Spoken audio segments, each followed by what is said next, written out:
Bruce on the beat. Sned, storyteller.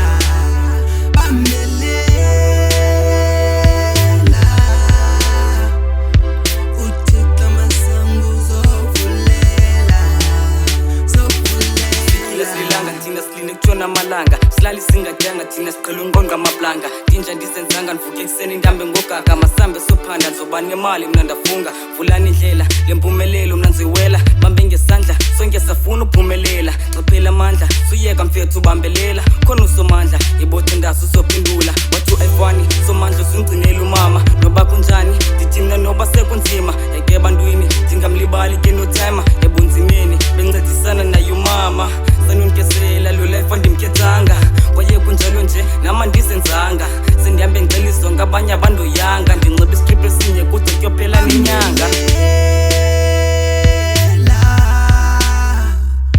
uthixo amasango uzovulela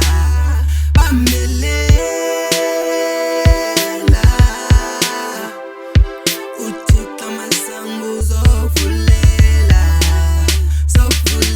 abakusekasitina siphila ngemnyadala naxa besibona bayakhwaza nangalamaqala sikhule sonke singabantwana shayithu sobhala kodwa namhlanje abantakwethu bayaphalala this is a gassy life kayekuphapha kube nice singabantwana thina ekhaya sikhule ngesiqarayisi umama vulisana hlala phansi sihlala ikhasi thema lifuna umbona kwamnto nje odlala igayisi namhlanje abanye bethu sebephila nangegasi nentwana ezincincikasa sinazo ndijimenasi if awazi amaphara namhlanje ndithi uzowazi sobathole esikoneni abadibani namanzi apha kusekasi kutshaya noma ncane bangamachule bathuthula nemibane xa ufike bona kuvele qha kunobathane bancathama esikoneni okwingathi baphambene